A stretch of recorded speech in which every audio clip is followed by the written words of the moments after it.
बळीराज सेना व कुणबी एकीकरण समिती महाराष्ट्र राज्य या संघटना आणि राजकीय पक्ष यांची पत्रकार परिषद नुकतीच झाली। संघटनेचे अशोकदादा वालम आपल्या सोबत आहेत, सगळे पदाधिकारी आहेत, त्यांनी जाहीर केलेले उमेदवार आहेत। सर्वप्रथम म्हणजे बळीराज सेना हा राजकीय पक्ष आहे की संघटना या संदर्भात अजून संभ्रम आहे असं आपण मानूया, परंतु हा वर्गीय प्रश्न घेऊन जाणार आहे की सामाजिक प्रश्न घेऊन नेमका जाणार आहे, नेमका काय करणार आहे? सर्वात महत्त्वाचं म्हणजे ही संघटना नाही आहे, हा राजकीय पक्ष आहे। ठीक आहे। दुसरी गोष्ट म्हणजे आमची भूमिका तुम्ही बघितली असणार। आम्ही सामाजिक तत्वावरती काम करत असताना जे राजकीय प्रश्न लोकांना भेडसावत आहेत त्याच्यावरती आम्हाला काम करायचं आहे आणि म्हणून आम्ही हा राजकीय पक्ष स्थापन केलेला आहे। खरा प्रश्न आता कुणबी एकीकरण समिती हे नाव या संघटनेत म्हणजे राजकीय पक्षालाही आहे। मी मगाशी प्रश्न विचारला होता की कुणबी समाज आणि मराठा समाज यांचं कोकण प्रांत वगळला तर महाराष्ट्रामध्ये जवळपास समन्वय आहे आणि या संघर्षाची पार्श्वभूमी अशी आहे की महाराष्ट्रामध्ये आता प्रत्येक गावामध्ये मराठा आणि ओबीसी आरक्षणाच्या प्रश्नावर यांच्यामध्ये संघर्ष आहे। तो तुम्हाला मुंबई आणि रायगड या प्रांतामध्ये तो प्रश्न नाही का? आणि किमान उर्वरित महाराष्ट्रात जेव्हा तुम्ही जाल तर या प्रश्नाचा तुम्ही कसं सामना कराल? जर आम्ही आज कोकणाच्या दृष्टीने तुम्ही विचारलं तर कोकणामध्ये असलेला कुणबी समाज आणि कोकणात असलेला मराठा समाज, कोकणातल्या मराठ्यांनी तुमच्या कुणबी जात प्रमाणपत्र घ्यायला नकारच दिलाय, त्यांना नकोच आहे। कोकणापुरता हा विषय जर असला तर गोष्ट वेगळी होती, परंतु हा महाराष्ट्राचा विषय आहे। आमची भूमिका ही आहे, आमच्या ओबीसी मध्ये मराठा समाज अशा पद्धतीने आरक्षणासाठी जर घुसखोरी करत असेल तर आमचा त्यांना विरोध आहे आणि ते आम्ही करू देणार नाही।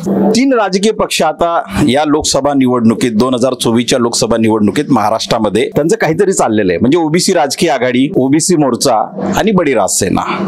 पण आम्ही असं पाहतो की ओबीसी मोर्चामध्ये धनगर समाज कुठेतरी एकवटतो आहे, ओबीसी राजकीय आघाडीमध्ये माळी समाज कुठेतरी एकवटतो आहे, बळीराज सेनेमध्ये कुणबी समाज एकवटतो आहे का? नेमकं काय स्वरूप आहे?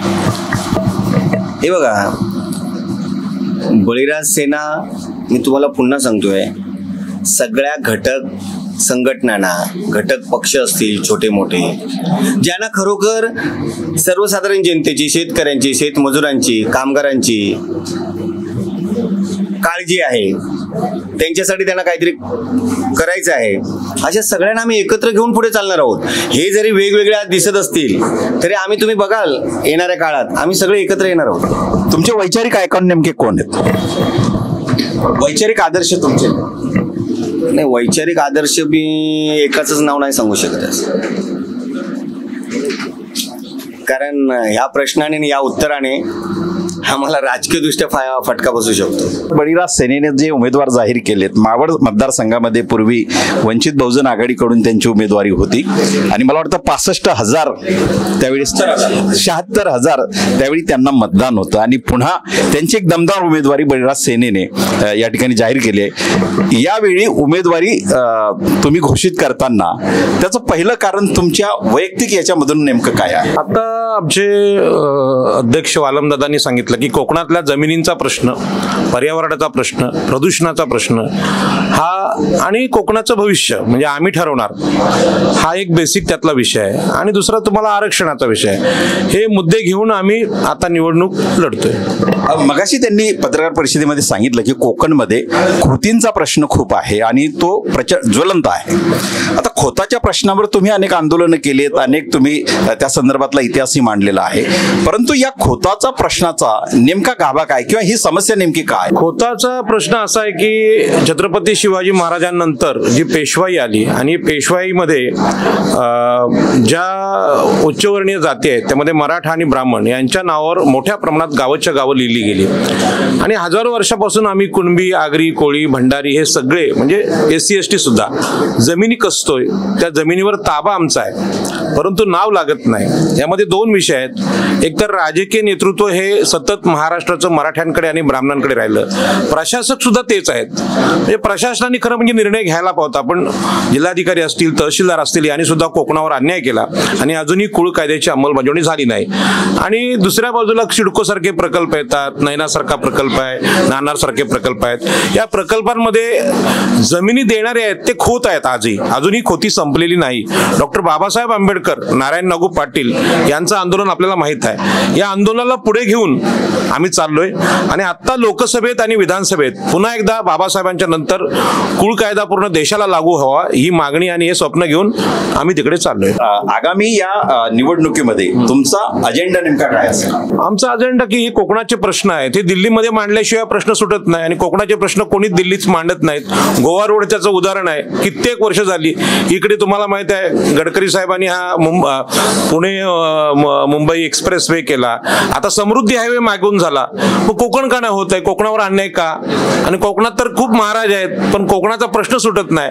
आणि म्हणून हा कधीतरी लोकशाहीच्या मंदिरात म्हणजे लोकसभेत हा जाऊन आम्ही प्रश्न मांडण्यासाठी आता निघालेलो आहोत. आपल्या सोबत निवडणुकीतील भाजपचे 2014चे आमदार विधानसभा लढवणारे उमेदवार आहेत आणि आता ते बळीराज सेना म्हणजे दोन उमेदवार चांगल्या महाराष्ट्रातल्या प्रस्थापित पक्षाकडून लढलेले उमेदवार लाभलेले आहेत. त्यामुळे बळीराज सेनेची एक ताकद त्या निमित्तानं दिसते आहे. भाजप ते बळीराज सेना हा प्रवास तुम्हाला नेमका कसा वाटतो? कसं आहे, भाजप हा उच्चवर्णीय लोकांच्या माध्यमातून आम्ही स्थानिक पातळीवर जेव्हा पक्षासाठी काम करतो तेव्हा असं दिसून येतं की आपल्या लोकांना ते लोक गृहीत धरत नाही.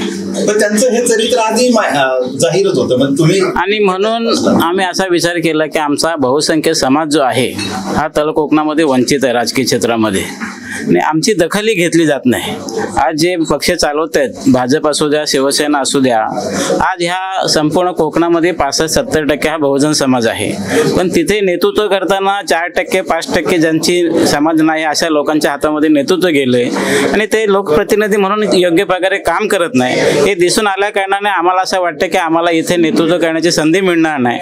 आणि म्हणून बळीराज सेना ही एक अतिशय आम्ही नव्या दमाने एक चांगलं नेतृत्व करणारी संघटना राजकीय पक्ष स्थापन आम्ही केलेलं आहे. त्यातून नक्कीच आम्ही लोकांना न्याय देऊ शकतो अशा भावनेतून आम्ही एकत्र आलेलो. एक थोडा तिखट प्रश्न विचारू पाहतो मी. म्हणजे काही वेळा लोकांमध्ये अशी चर्चा आहे की बा एका बाजूला लोकशाही धोक्यात आहे, दुसऱ्या बाजूला एक राजकीय शक्ती एक संघ उभी राहिली पाहिजे. अशा वेळी अशी चर्चा होते लोकांमध्ये की मतांचं विघटन करण्यासाठी भारतीय जनता पक्ष काही प्रमाणात छोटे मोठे पक्ष घेऊन उभं करण्याचा प्रयत्न करतो, की याच्यामध्ये काही तथ्य आहे का जी लोकांमध्ये अफवा आहे की चर्चा आहे? काही नाही, आता तुम्हाला राजकीय परिस्थिती महाराष्ट्रातली माहिती आहे की प्रत्येकाला सत्ता पाहिजे ह्या दृष्टिकोनातून या ठिकाणी अनेक पक्ष फोडीचं काम सुरू आहे. आणि हे सगळं सर्व पक्षांचं हेच धोरण आहे की काय झालं तरी सत्तेमध्ये येणं एवढंच त्यांचं काम राहिलेलं आहे.